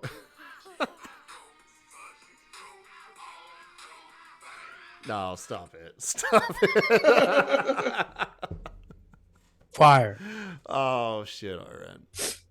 Well, there goes this episode of The Rewind where we talked about wrestling for about 14 minutes. Hey, look, man, I just wanted a reason to hang out with you, man. That's all. Right. These are the best shows by far.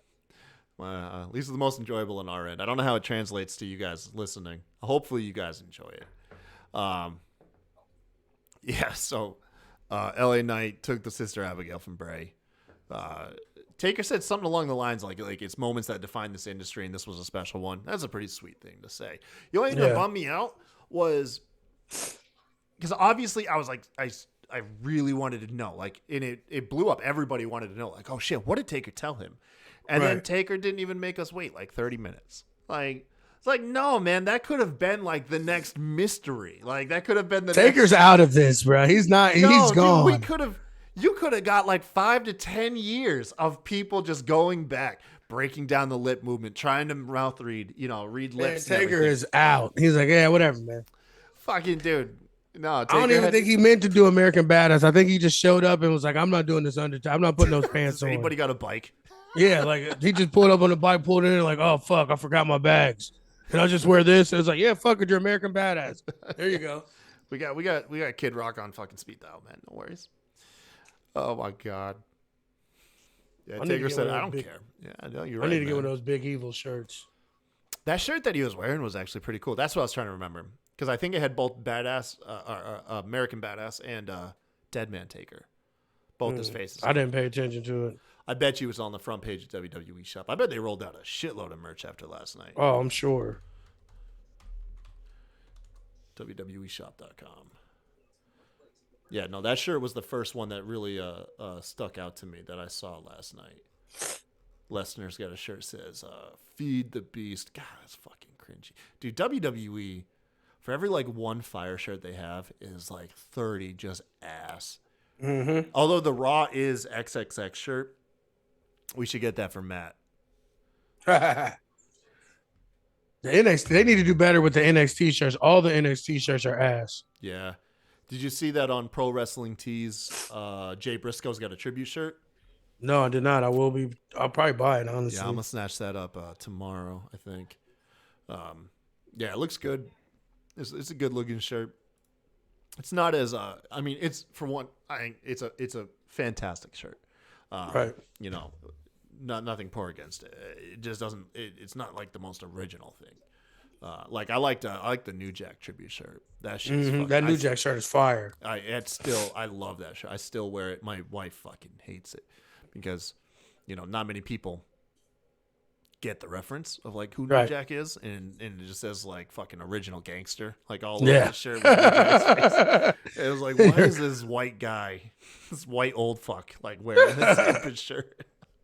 Fire. Feed Their Beast. The Feed the Beast shirt wasn't there at the beginning of the show, but it magically appeared when people started leaving at the merch stand. Oh yeah, I bet. Yeah, they didn't want to spoil like dude, who didn't see Brock Lesnar coming out? I mean, he fucking name dropped him. He did fucking name drop. Now that you say that. Yeah, he name dropped him earlier in the show. Mm-hmm. When that backstage promo when MVP came and talked to him. Exactly. Damn, I just typed in Undertaker in WWEshop.com and I'm not seeing the shirt he wore last night. What the hell? Oh man. Is that normal? No. You'd think it'd be there, right? It's under top sellers. Hold on. Newest items. There we go. Newest items. Oh shit, man. That's a pretty cool poster. Although I'm not paying $60 for a goddamn poster. Nope. Oh, sorry. I've Pro Wrestling Tees has me at my limit at $30.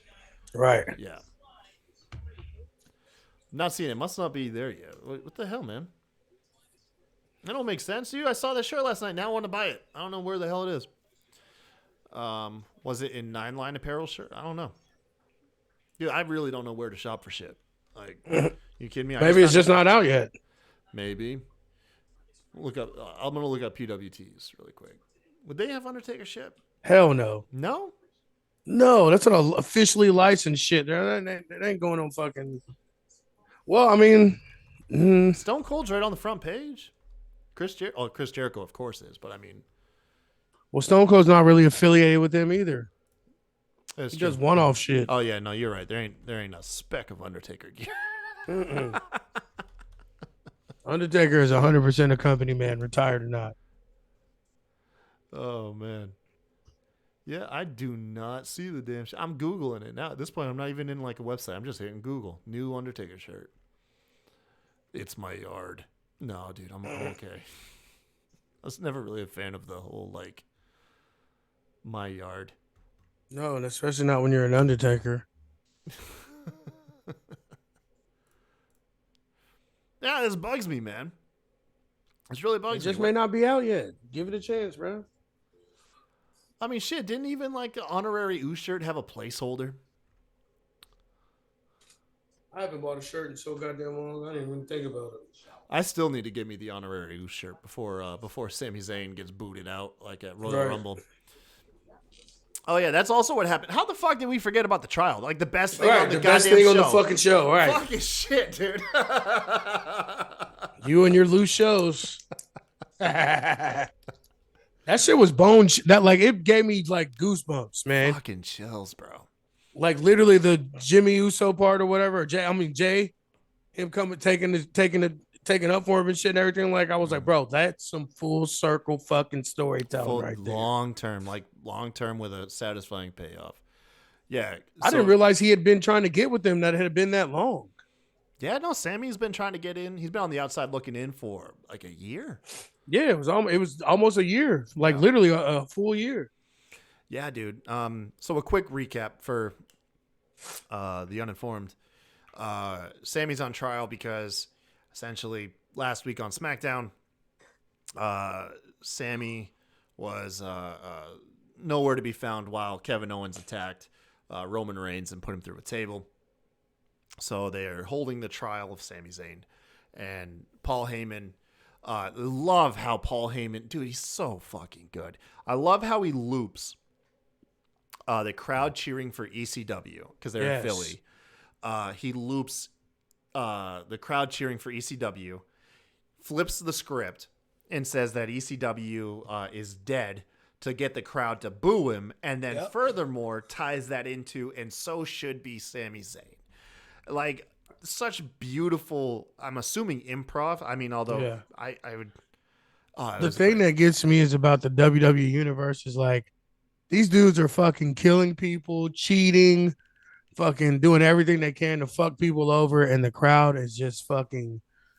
Everybody in that whole building threw their ones up when he said, "Throw your ones up if you want Sami Zayn to be a part of the bloodline." Literally, the beer people, the dude selling cotton candy, the grandmother in the front row, every single fucking person in that audience threw up their ones. Dude, probably countless people at home watching too. Right, probably literally. Countless people at home.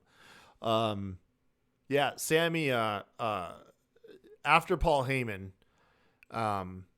shows off many examples of why Sami Zayn is guilty. Essentially, Sami threw up like a for life gesture at War Games. Yeah. Was nowhere to be found while the Usos were getting beat down one time, and then the big one was Sami like bumped Roman as he stepped in front of him at the Christmas Day Eve. Yeah. Special Christmas Eve stretches. Yeah. And Sami, who at this point was supposed to present his defense, because I was wondering, I was like, who's going to represent Sami? And it was Sami himself.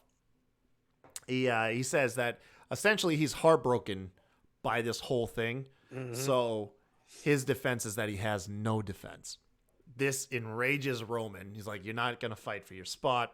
At this point, he's kicking him out. He orders Solo Sikoa to execute him with the Samoan spike, which beautiful that they incorporated how this move is done with the outreached arm, because Jey Uso comes in and hooks the arm. It's so perfect all the way down to the minor details. Jey stops it. Everybody starts welling up. The person that Sami's been trying to impress and win over for the longest time, and the one who's been denying him, is the one to stand up for him. Jey presents some video packages showing Sami Zayn just gets murdered all the fucking time for the bloodline. Right, but except when he did the lights or camera trick on Matt Riddle to help them win. And no, man, it's fucking great. And then Roman says, you're innocent for now, but the true test is going to be at the Royal Rumble. I'm assuming meaning make sure that I win. The thing that got me is him telling him to thank Jay, and all I kept thinking about is that Dave Chappelle skit with Wayne Brady. He was like, "Tell Dave Chappelle, thank you for not fucking for." Is Wayne Brady gonna have to choke a bitch? That one? Yeah. No, Wayne, don't. He was like, "Tell Dave Chappelle, thank you, thank you, Dave Chappelle." God damn. But oh man, it was fucking fantastic. Then on top of that, that led right into the Usos versus Judgment Day for the belts. Mm-hmm. Jimmy gets hurt, so who should stand in to make sure that the Usos don't forfeit the belts? Sami Uso. They, on top of helping lead the Usos to a successful defense, him and Jay deliver the fucking 1D together. God damn, dude. The best thing. Yeah, one of the best segments. You know, it's almost like where how fantastic I always hold the segment, the Festival of Friendship, for how heartbreaking it is. This is like the opposite end of that spectrum of like how feel good it was to see Jay be there for Sami. I just don't. I'm tired of the people fucking wishing the breakup. Like, why would you want this to end? Like, this is the best shit in wrestling. Like, everything doesn't have to fucking burn down in glorious flames because it's good. Like, that's the only thing I hate about wrestling and wrestling fans is that anytime something's so good and great and fucking awesome, first thing they start doing is talk about the breakup and how the breakup's gonna happen. Like, why does it have to be that way? Why can't they just ride this the fuck out? And they never break up, and they just kind of like dissipate, like because we already got that with the New Day, man. We already got that with the New Day. Yeah, but not to this level. Oh man. And technically, they did break up because they split apart. They split fucking Big E off of them. What's weird is just the dynamic of you've got heels and faces now mixed up in that faction. That it's not just a heel faction. Jey Uso, by all accounts, is a face now. You know, he'll probably do heel shit still in his matches. But they faced off against the heel tag team. You know what I mean? Judgment Day is the one who has a title shot, and so what originally was looking like a heel versus heel tag team championship match ended up flipping and was a face team. It's so complex, man, because you got we've got Roman and Paul clearly on team heel. I would say Solo is a tweener. And then you got Jimmy and Jay. I don't think he is anymore because he didn't stand up for Sami either. And originally he was the one that was fucking with Sami and riding with Sami.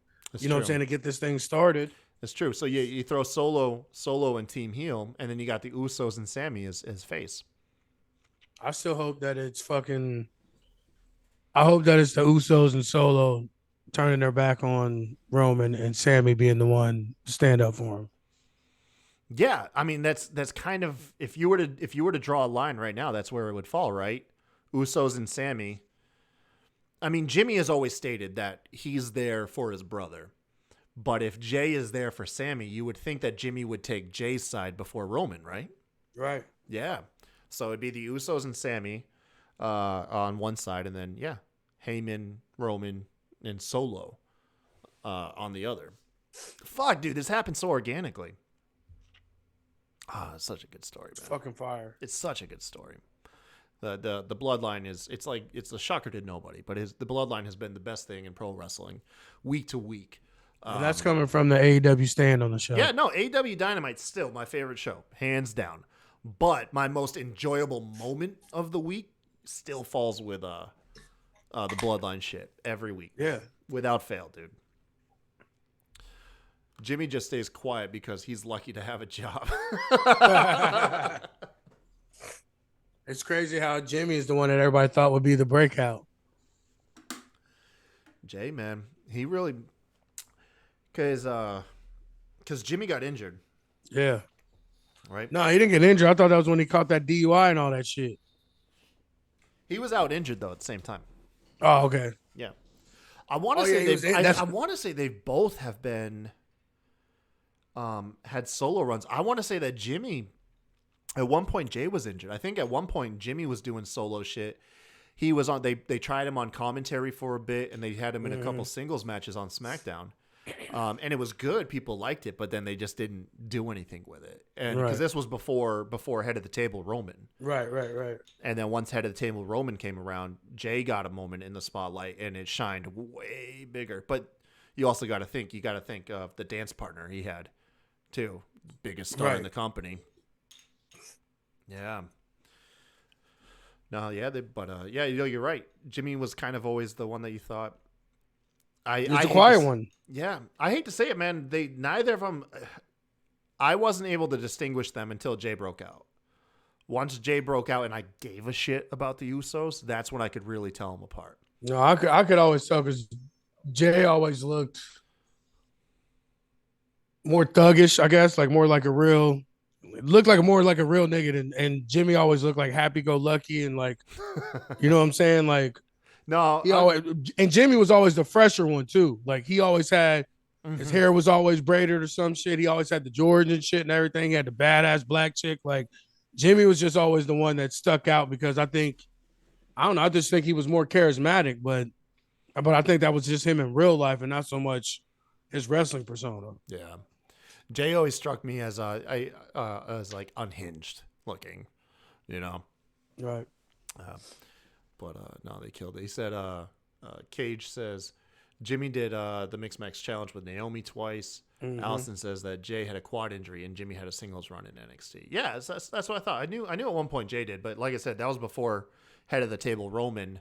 And yeah, they didn't know what to do with him at that point. I don't think they ever looked into the Usos past being just a dependable tag team. Right. You know? Where do the Usos rank for you as far as current tag teams? They in your top 5 all time? Oh yeah, absolutely. Especially once the Uso Penitentiary shit and they cut out the stupid ass fucking face paint and stuff and the no shoes and like really like turned it up as themselves. Like, you know what I'm saying? Like that original Uso Penitentiary run was. I don't think they'll be able to top that even with this run. See, I was one of the rare people that what is it the PW ranked or whatever, what's it called, PWI, the PWI, where they list the tag teams earlier this year and everybody was up in arms about FTR and like I think the Briscoes and stuff, and I was the only one that was like I actually think it's kind of the Usos are number 1 right now. Yeah, they are. Know? I mean, and they're wrestling all the time. That's another thing that we don't really give them enough credit for. They're always going. They wrestle every match their own. Every show their own. They wrestle too. Like they're doing the shit in the house show circuit as well. They are literally wrestling every fucking time they're on TV. Every time. Yeah. You cannot say that for the rest of the champs. Yeah, no, I love FTR. I can't sit here and pretend that I've watched a lot of the Briscoes, but trust me, going by what everybody else says, you know, I believe they're up there. World caliber. I love these tag teams, man. I do, but like, not gonna lie, man. The Usos have been it. They just seem like, yeah, and that was my thing. Well, I didn't have a problem with it because FTR and the Briscoes, what did they have? 5 matches all fucking year? Oh, you talking about FTR? Yeah, they didn't have that actual. Many. I'm talking about them together. Like Dax and them had single matches. They had a trilogy. No, I'm talking about just them wrestling themselves. Just FTR as a tag team. They probably had. If they had more than 10 matches last year on TV, I'd be fucking surprised. Oh, they had horse shit on AEW. I guess everything was being done on the indie circuit and stuff. But that's what I'm saying. Like, how can they be tag team of the year if they were never on fucking TV? Yeah. Yeah, no. I think the Usos deserve it. I mean, and not to mention also another. I don't know if it's an unpopular opinion. I'm pretty sure a lot of people would agree with this. But I think the Usos could do any style you put them in. It's just they do the WWE style so great. But I bet if you send them over to New Japan or even send them to AEW, you know, in an alternate universe, they could wrestle their styles seamlessly. And it probably comes from they're 2 of the most talented fucking people. And this shit runs in their blood. One of the most talented wrestling families in the fucking universe. You know what I'm saying? Like they were made to do this. No, man. They found their home in WWE. And what they do, they perfected the WWE style. You know? And there's longevity, man. With every bit of 15 fucking years together doing it. Been around forever. I mean, shit. Even the day one stuff has been going on for a while now too. Shit, yeah, that has to be like 4 or 5 years for that. Yeah. It is the best version of the Usos, though. Oh, by far. Day one, Uso Penitentiary. Fucking love that, dude. All right, man. Well, I think that's it, man. We were going to talk about Royal Rumble, but shit, you and I just put up 90 minutes. Right. No, we said, remember, we're going to try and do a prediction show tomorrow for Royal Rumble. Yeah. Yeah. What time's your show on Thursday, just in case? 9. 9? I'll hit you up tomorrow. I work open to close tomorrow. That's all. Well, we can do it earlier. Yeah. Like, if we did maybe knock it out during the day. Well, on what? Thursday? Or maybe during the day Friday, like a lunch show Friday. We'd have to. I got jiu-jitsu. We'll figure it out in the chat. Like fucking we'll this figure it podcast doesn't need to feature us working out our goddamn. Mind your fucking business, guys. Yeah. Before we go, man, RN and I always like, we talked about it a little bit in the beginning of the show. We'll loop back around to it, man. We always like to take a little bit of time, mention that, a big part of like our friendship that's developed over the years is, we both have found that we both share battles in mental health and addiction. Mm-hmm. And you just told me that today you're celebrating 4 months sober. Yep. And I'm rolling up on a year. And one of the things, it's a learning process, but one of the things that we've learned, you guys, is that it works. It works so much better if you reach out and you let people know you're struggling. Because goddamn it, keeping the stuff inside, it's tough. It's a disservice. I can't articulate it the best. It's not going to help, man. Right. And a lot of times too, people don't understand. You have people in your life that love you and give a fuck about you, but they don't know you're going through something. So that's why you need to reach out. It's very true. No, it's very true, man. At the end of the day, we're all the main character in our own story. You know what I mean? And it's easy to lose sight of those around us. But I will say, a couple things. I will say that along the way, anytime that I do put out there, like of the struggles, I've actually met a lot of you guys online, have reached out to me in my DMs, and I've gotten various messages along the lines of a lot of people throwing up their stats, how long they've been doing it, and saying, look, this is a fight we're all in together. I've had other people, I remember one person in particular told me that they were recently trying to be sober and didn't think they'd make it through the day. And they saw my post, man, and they said that was it. And that shit was really nice. I didn't even think, just putting it out there, you'll find that not only are people eager to help you, but other people draw strength from knowing that you openly are sharing your struggles and they don't feel as alone as well. So, man, at the end of the day, dude, if you're struggling with this shit, please reach out, man. Please reach out. Yeah. You can reach out to us, dude. Fucking absolutely. Yeah. DMs are always open on Facebook or on Twitter. Yeah, man. We're on Twitter. Myself at the Kai Tai Show. RN is at Mr. 8984. But yeah, dude, seek help if you need it, man. There's no shame in it. It's okay. But yeah. And then the other thing too, RN, is you're not getting that fucking monkey, bro. I cannot wait to fucking get this. I'm naming him AT, Orin Tyson. And I'm gonna have him dressed like you and everything. So when we show up on your fucking doorstep, he's gonna look like your third son. If he's got some like a shitty flannel and a backwards cap, that's exactly what I'm shooting for. Jess is gonna think you had an affair because he's gonna look like your small, tiny son. Shut the fuck up. So what's the plan? You and your brother, you want to have them as a pet, or you want to sell monkeys? Both. So you want a monkey. You want a monkey. Oh yeah, we are gonna get a monkey. Like this is like, me and my brother are fucking idiots. We have had these weird fucking dreams. We saw the movie Monkey Trouble. All of this has been leading up to us getting a monkey. We've sold sugar gliders. We've sold Frenchies. We sold parrots. Like originally, this all started from fucking my brother selling parrots. He saw a gray, African gray, and was like, I'm doing birds. And he bought a bunch of birds, and then birds suck and are terrible and mean and nasty. So we sold all the birds and bought our first French bulldog, and we've been going ever since. Birds fucking suck, dude. They're nasty. They are disgusting and evil creatures. You know, I've often thought about getting a bird, but then I went to my mom's in Christmas and she's got 2 birds, and I was like, fuck no, Nah. like, no, man. I'll send you this picture of my brother, like when he had the birds, bro. Like it was fucking. He's got a picture. I made him. I took a picture of him, like all 5 of his birds on his arm, bro. They are terrible. They had this. He had this one that literally was just like fuck, fuck, fuck, fuck you, fuck you. We got it for this little old man. I swear to God, it was the dopest shit ever. You can hear him back in the room too. And he'd always wait till you're like on the phone or like talking to someone. I'm like, fuck you, fuck you. Oh my God, dude. No. We've been through some shit, man. Like you wouldn't even believe some of the stories if I told you. No, dude, I'm sure, you know, I've got them too. Sugar gliders too. I forgot about that. We bred sugar gliders for a little while. See, my buddy John, he wanted sugar gliders forever, but you need a lot of them, right? You can't have fucking like one. No, we had like 6 of them bitches. Yeah, like that was the one thing I learned is like you can't just get a sugar glider. They're like one of those animals that can die of loneliness. Yeah. Yeah. And they made the weirdest fucking noises at night. And that was the worst part too. Like they're nocturnal. So like at nighttime they'd be doing their thing and shit. It's fucking crazy, but they were dope too. Yeah.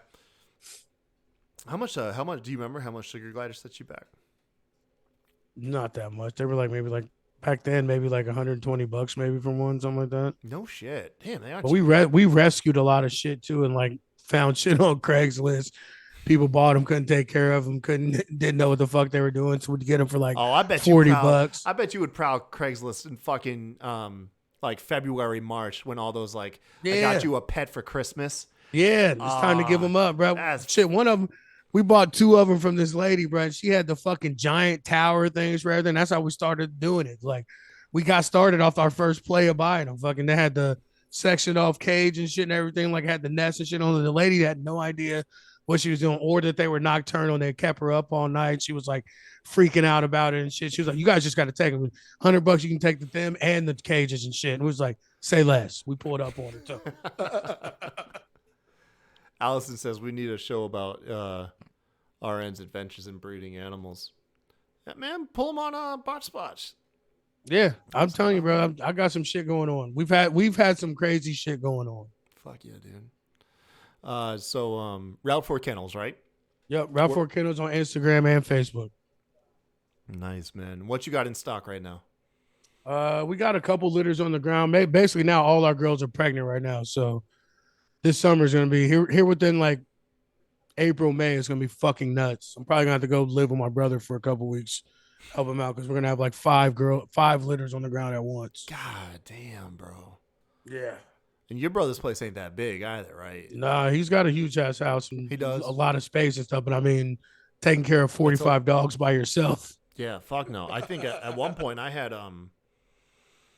about like 10 or 11 dogs and a couple cats. My mom had like 3 dogs and one had a litter, and I had 2 dogs.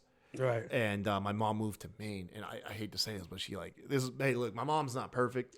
She's a lot better now, but back then she wasn't really the best person. She fucking abandoned them. And she was like, hey, Kyle, I went back to Maine. These dogs had litters, like, go scoop them up, take care of them. I was like, fuck, dude. And the thing is at the time, me and Jess were broke as fuck because we had just, we're like still working bullshit jobs. And we had to keep them inside of our single wide trailer that we were living in. And fucking, it's like the worst month and a half because it was winter and we had no way they would have frozen outside. Right. Yeah. So, nah, bro. Have you ever seen, this is going to sound like a weird reference, but did you ever watch like The Walking Dead? Yeah. You did? Did you watch the season where they were like locked up in the prison? Or not locked up, but that they took shelter. Remember how like depressing and how like down and dreary. They were getting sick and dropping off. That kind of happened with the fucking dogs, dude. Like I think like parvo spread and killed like half of them. We've had parvo come through too, and we've fought it off. But like actually, my puppy that I have here now, she got it, and I saved that bitch. I was like, nah, bitch, you ain't done. I gave her IVs here by myself at the house and shit. Parvo's fucking nasty. Oh yeah, I mean it literally just eats away at them on the inside, makes them throw up everything. But I mean, as breeders, like that shit happens a lot. Don't let people fool you. Like we take losses, we lose puppies, we lose dogs, and that shit fucking hurts. not just our pockets, but like just losing something that you cared about and fucking spent so much time with. But for the most part here, now that we've hit our little stride and we pretty much know what we're doing as far as like saving the animals and like the different diseases and shit to look out for. So like we haven't lost a pup in probably about 2 years now, but I'm not gonna say that shit doesn't happen. If That's amazing, any breeder, dude. yeah, if any breeder tells you they don't lose puppies, they're lying out of their fucking teeth.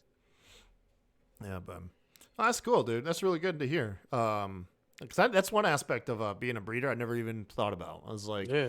and, you know, and it seems kind of obvious because I've had pets my whole lives, and you know, dogs and cats when they have litters, like you're lucky if you get like a full litter to survive. Right. I mean, we've never had. We've lost some like during C-section stuff, like it was like a stillborn pup or a pup just didn't make it after they were born. Yeah, But like we've never lost any like after they're like 4 or 5 weeks, we've yet to lose a pup. that's good, man.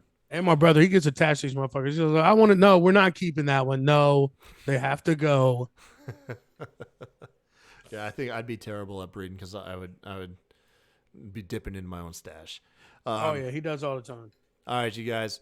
Follow us on Twitter and check out our show page at SmackDrawPod on Twitter. We'll drop an announcement tomorrow because we'll do another episode this week. Yeah. Where we do our official Royal Rumble predictions. But until then, thank you guys for joining us. Once again, shout out to Allison, Cage, Kyle. Thanks everybody. Will. Yeah, thank y'all for stopping by, man. Until next time, y'all have a good one. Man Hart, the best there is, best there was, and the best there ever will be. And you're listening to the Smacked Raw podcast.